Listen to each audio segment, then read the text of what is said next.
नमस्ते मित्रों, कथा निधि चैनल पर आपका बहुत बहुत स्वागत है। हमारी आज की कहानी अनजान की लिखी कहानी है। कहानी का नाम है जाहिल। तो चलिए कहानी शुरू करते हैं। जाहिल। कहानी अच्छी लगे तो एक लाइक जरूर कीजिएगा। तुम कोई भी काम ठीक से कर सकती हो या नहीं? सब्जी में नमक कम है, दूध में चीनी ज्यादा है और रोटियां ऐसी लग रही जैसे 2 दिन पहले की बनी हो। चामट चीमट। अजय इतने जोर से चिल्लाया कि रसोई में काम कर रही उसकी पत्नी के हाथ से बर्तन गिर गए। बर्तनों की गिरती अजय का पारा फिर 7वें आसमान पर ही जा पहुंच गया। जाहिल औरत, किसी भी काम को करने का सलीका नहीं है तुम्हें? कहने को तो एमए पास है, नौकरी भी करती है, पर है एकदम गंवार। आज आभा से भी रहा न गया। कभी अपने अंदर भी झांक कर देखो कि तुम कैसे हो। हर समय झगड़ा करते रहते हो, बात करने का सलीका नहीं है तुम में। माना कि मैं बुरी हूं, इसलिए क्या तुम कभी मुझसे तमीज से बात नहीं करते? पर अपने 10 साल पुराने दोस्त विक्रम से किस बात पर उठे हो? कभी ये सोचा है 6 बार घर आ चुका है वो, पर उससे बात करना तो दूर, तुम उससे मिले तक नहीं।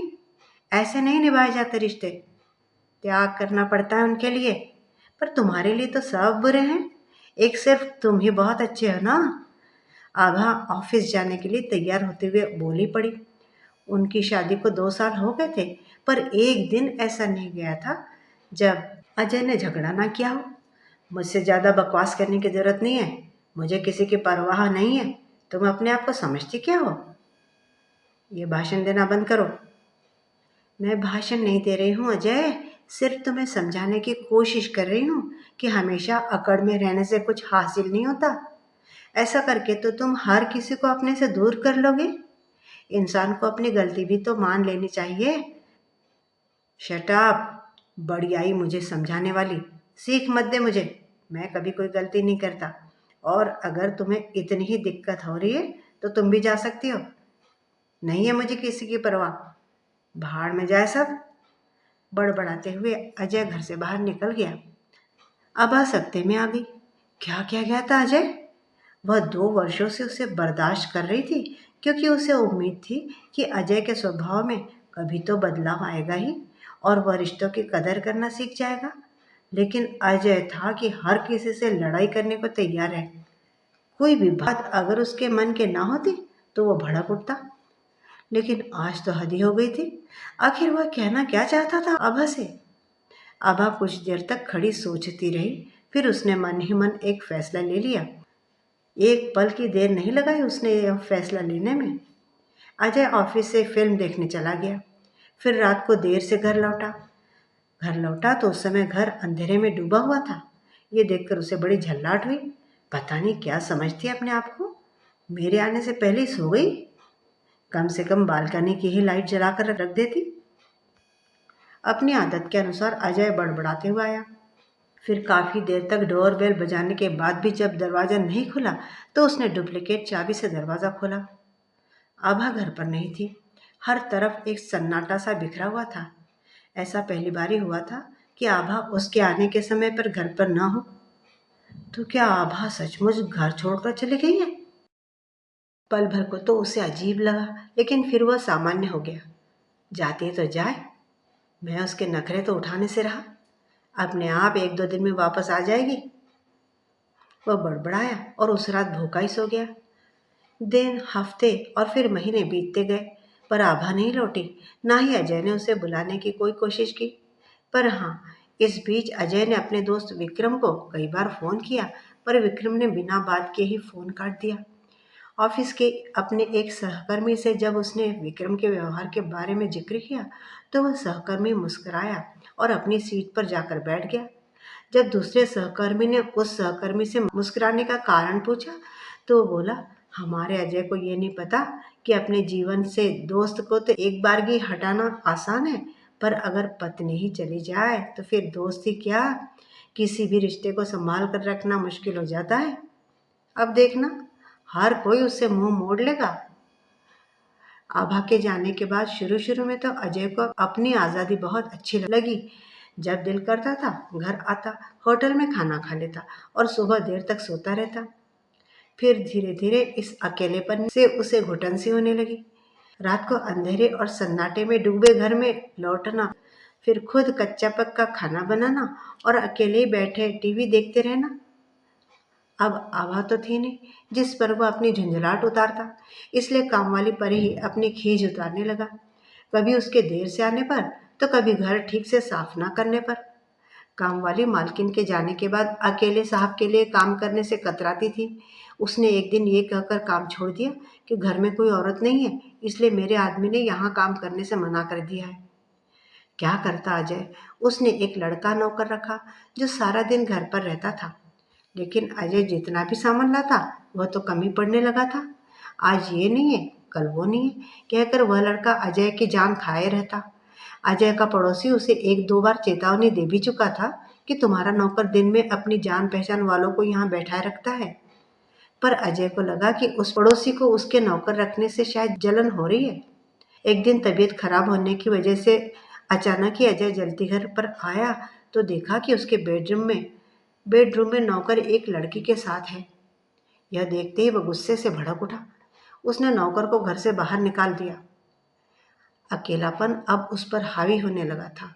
उसने कई बार अपनी माँ से कहा कि वे आकर उसके पास रह ले, पर वे बोली, बेटा मेरी तबीयत खराब रहती है, उस पर घर में बहू भी नहीं है, कौन देखभाल करेगा मेरी? बेकार में मेरे आने से तेरा काम और परेशानी बढ़ जाएगी। यहाँ तक कि अजय की बहनें, जो भाभी के रहने पर हर महीने में 2-3 चक्कर तो लगा जाया करती थी, उन्होंने भी आना छोड़ दिया। वे कहती कि भैया अपनी गृहस्थी से फुर्सत नहीं मिलती मुझे, अब वहाँ आकर भी हम ही खाना बनाएंगे, ये तो हमारे बस की बात नहीं। भाभी थी तो आराम था, सब कुछ तैयार मिलता था और हम भी मायके में 2-4 दिन चैन से बिता लेते थे। पहले तो अजय उनकी बातें सुनकर चिढ़ जाता और उन्हें भी खरी खोटी सुना देता था, लेकिन अब अकेलेपन और नीरसता के समुद्र में डुबकी लगाने के कारण वो खामोशी से उनकी बातें सुन लेता। उसका दिल रोने रोने को होता। आभा ने कैसी कुशलता और प्यार से सारे रिश्तों को जोड़ा हुआ था, तभी तो उसके जाने के बाद उसके अपनों ने उससे ऐसा मुंह मोड़ा मानो वे सब आभा के रिश्तेदार हों। कुछ घंटों के लिए बहुत आग्रह करने पर बुआ आई तो बहुत उदास होते हुए बोली, अब मन नहीं लगता तेरे घर में। मेरी बातें तुझे बुरी लग रही होगी, पर सच तो यह अजय कि तेरा लटका हुआ मुंह देखने को कौन आएगा। आभा थी तो कितना आवभगत करती थी हमारी, चाहे कितनी भी थकी हुई हो, पर कभी मुंह नहीं बनाती थी। औरत से ही तो घर होता है बेटा, वो नहीं तो जीवन बेकार हो जाता है। यार दोस्त रिश्तेदार सगे संबंधी कब तक और कितना साथ देंगे? साथ तो पत्नी ही अंत तक चलती है। पति पत्नी की आपस में चाहे कितनी भी लड़ाई क्यों न हो जाए, पर वही ऐसा रिश्ता है जो जीवन भर कायम रहता है। क्या कहता अजय और कैसे रोकता बुआ को? उसे लगा कि बुआ सचमुच में ही उसे सच से रूबरू करा गई है। पिछले 6 महीनों में वह इतनी तकलीफ सह चुका था कि उसकी सारी अकड़ अब हवा हो चुकी थी। होटल का खाना खाते खाते वह तंग आ चुका था और नौकर कोई घर पर टिकता नहीं था। एक दिन उसने ये सोचकर अपने दोस्त पीयूष को फ़ोन किया कि आज रात उसके घर पर खाना खा लेगा, पर पीयूष ने कहा, यार मेरे पिताजी की तबीयत ठीक नहीं है, इसलिए आज तो संभव नहीं हो पाएगा। मैं तुझे कभी खुद फ़ोन करके बुलाऊंगा घर पर खाने के लिए। क्या करता अजय? रेस्टोरेंट पे उस दिन खाने चला गया। वहां देखा कि पीयूष तो अपने परिवार के साथ आया हुआ है। अजय ये देखकर कसमसा उठा कि उसके दोस्त भी अब उसे घर पर नहीं बुलाना चाहते। पीयूष ने भी उसे देख लिया था, इसलिए अगले दिन फोन करके उससे बोला, यार क्या करूं, तेरी भाभी कहती है कि अजय अकेला आकर क्या करेगा। तेरी भाभी को भी बहुत अनकंफर्टेबल फील होता है। आभा थी तो उससे भी कंपनी मिल जाती थी। Try to understand. फैमिली वाले घर में अकेले आदमी का आना जरा अखरता है यार। आई होप यू माइंड नहीं करेगा and you will understand. Ajay अब वह पहले वाला अजय तो रहा नहीं था जो उसकी बात का बुरा मानता। अकेलापन, दिन रात का तनाव और ठीक से खाना न मिल पाने की वजह से अजय की सेहत लगातार गिरती जा रही थी। आए दिन उसे बुखार हो जाता। उसे महसूस हो रहा था कि थकावट उसके शरीर में डेरा डालकर बैठ गई है। बाहर का खाना खाने और पानी पीने से उसके लीवर पर असर हो गया था। अब हालत ये थी कि वह कुछ भी खाता तो उसे उल्टी हो जाती या फिर पेट दर्द से वो कराहने लगता। डॉक्टर बोले कि उसे जॉन्डिस हो सकता है। तब उसे लगने लगा था कि उसकी जिंदगी की तरह जैसे हर चीज पीली और मटमैली सी हो गई है। उसकी हालत पर तरस खाकर एक दिन पीयूष अपनी बीवी के साथ उससे मिलने आया। उसकी बीवी चाय बनाने रसोई घर में गई तो देखा हर चीज अस्त व्यस्त है। बदबू से परेशान होकर वो चाय की पत्ती ढूंढती रही। हार कर अजय को ही उठकर चाय बनानी पड़ी। पीयूष की पत्नी फुसफुसाते हुए उससे बोली, यहाँ मैं और एक पल भी नहीं ठहर सकती हूँ। ये घर है या कूड़े का ढेर? अजय ने सुना तो मन महसूस कर निढाल सा होकर पलंग पर पड़ गया। किससे शिकायत करता? गलती तो उसकी ही थी। आभा को कब उसने मान ही कब दिया था? हर समय उसे दुत्कार ही तो देता था वह। उसके जाने के बाद हर किसी ने उससे मुंह मोड़ लिया था। आखिर क्यों कोई उसे बर्दाश्त करे? एक वही आभा ही तो थी जो उसकी हर ज्यादती को सहकर भी उसकी परवाह करती थी। हर काम उसे परफेक्ट ढंग से किया हुआ मिलता था, पर तब वह उन परफेक्ट कामों में भी कमियां ढूंढता रहता था। यही सब सोचते सोचते उसका गला सूखने लगा। वह जैसे तैसे उठा तो सामने लगे शीशे पर उसकी नजर गई। आंखें अंदर धस गई थी, दाढ़ी बढ़ गई थी और दुर्बल शरीर से निकली हुई हड्डियां जैसे उसकी बेबसी का मजाक उड़ा रही थी। पसीने से नहा उठा वो। सारी खिड़कियां खोल दी और पानी पीने के लिए फ्रिज खोला। खाली फ्रिज में खाली बोतलें उसका मुंह चिढ़ा रही थी। फ्रिज की रोशनी को देखकर डर से उसने आंख बंद कर ली। उसे याद आया कि आज सुबह उसने पीने का पानी भरा ही नहीं था। प्यास की वजह से उसके गले में कांटे से चुभने लगे और वह उस चुभन के साथ रसोई में खड़ा पीली हो गई दीवारों को देखने लगा। यह पीलापन उसे धीरे धीरे अपने शरीर और मन पर हावी होता महसूस हुआ। उसे लगा कि उसकी बोझिल पलकों पर मानो पीली दीवारें कतरा कतरा कर उतर रही थी। अजय की जिंदगी अब पूरी तरह से बदल चुकी थी। ना तो रिश्तेदार उससे मिलने आते थे, ना दोस्त। उसका अकेलापन दिन ब दिन उसे खाए जा रहा था। बाहर का खाना खाना और तनाव उसकी सेहत पर गहरा असर डालते जा रहे थे। डॉक्टर ने तो साफ साफ कह दिया था कि उसके लीवर की हालत बिल्कुल ठीक नहीं है। अगर उसने जल्दी ही ध्यान नहीं दिया तो जॉन्डिस गंभीर रूप ले लेगा। एक दिन अचानक अजय को तेज बुखार और पेट में असहनीय दर्द हुआ। उसने जैसे तैसे बड़ी मुश्किल से डॉक्टर को फोन मिलाया। तब उसे डॉक्टर ने आकर अस्पताल में भर्ती कराया। वहां अकेले पड़े हुए वह घंटों छत को ताकता रहता। उस समय उसे हर पल आभा की ही याद आती रहती। वह उसकी देखभाल कैसे किया करती थी। कभी बुखार आने पर सिर पर ठंडे पानी की पट्टी रखती थी तो कभी प्यार से उसे खाना खिलाती थी। अब वही अजय अस्पताल में अकेला पड़ा था और उसे संभालने वाला कोई नहीं था। अजय ने अपने ऑफिस के एक सहकर्मी को फोन करके अपनी हालत के बारे में बताया। उस सहकर्मी ने जैसे तैसे अजय से आभा का नंबर लेकर उसे फोन किया। आभा ने फोन पर उसकी हालत सुनी तो उसका दिल एक पल को तो कांप उठा। फिर उसने खुद को समझाया कि उसे ऐसे आदमी की कोई फिक्र नहीं करनी चाहिए, पर कहीं पर अंदर से वह खुद को रोक नहीं पाई। वह अस्पताल पहुंची। अजय को उसने बिस्तर पर लेटे हुए देखा। अजय का पीला पड़ चुका चेहरा, अंदर धस गए गाल और आंखों में गहरी उदासी थी। यह देखकर एक पल को आभा की आंखें भर आई। वह वहीं खड़ी कुछ पल को उसे देखती रही। अजय ने आभा को देखा तो उसकी आंखों से आंसू छलक ही पड़े। आभा, तुम? कहते कहते उसकी आवाज भर्रा गई। तुम्हारी हालत सुनकर खुद को रोक नहीं पाई, आभा ने धीरे से कहा। आभा ने उसकी देखभाल शुरू कर दी। उसे समय पर दवा देती, खाना पीना संभालती। अजय हर पल खुद को कोसता था।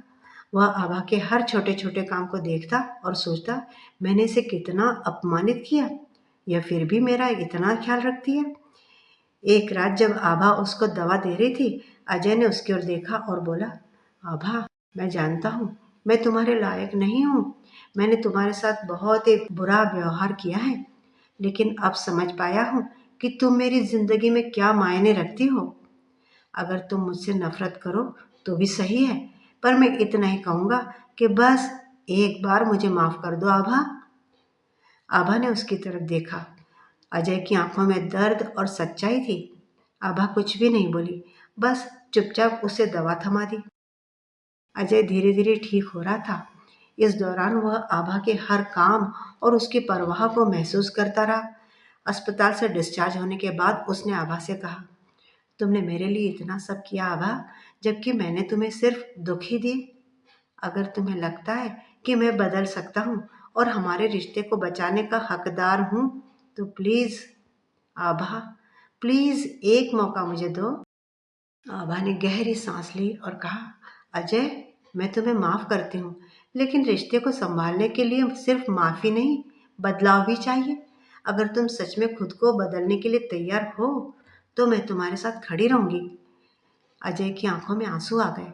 उसने वादा किया कि वह अपने गुस्से और स्वभाव पर काबू पाएगा, ज़रूर पाएगा, और आभा की इज्जत भी करेगा। आभा ने फिर से घर लौटने का फैसला किया। अजय ने न केवल उसका स्वागत किया हृदय से, बल्कि उसका साथ निभाने की हर संभव कोशिश की। अब वो हर छोटी छोटी बात में, काम में उसकी मदद करता। अब वो न तो शिकायत करता और न गुस्सा। धीरे धीरे उनके घर में फिर से खुशियां लौट आई। रिश्तेदार और दोस्त भी अब अजय के बदले हुए स्वभाव को देखकर हैरान थे। अजय ने सीख लिया कि रिश्ते न तो ताकत से और न अधिकार से चलाए जा सकते हैं, वे प्यार और समझदारी से बनते हैं और टिकते हैं। घर में आने जाने वाले लोगों की चहल पहल बढ़ गई थी। अजय और आभा का रिश्ता अब पहले से ज्यादा मजबूत हो चुका था, क्योंकि अब पति ने अपनी पत्नी की अहमियत समझ ली थी। पत्नी तो पहले ही अपने घर को संभालती थी और पहले ही अपने पति को आदर और सम्मान देती थी। अब उस घर की पीली बदरंग दीवारों में फिर से नए रंग भर गए थे। मित्रों, आपको अनजान की लिखी कहानी जाहिल कैसी लगी? उम्मीद करती हूँ कि कहानी जरूर अच्छी लगी होगी। एक लाइक जरूर कीजिएगा, अपनी राय भी कमेंट बॉक्स में जरूर लिखिएगा, और चैनल पे नए हैं तो चैनल को सब्सक्राइब भी जरूर कर लीजिएगा।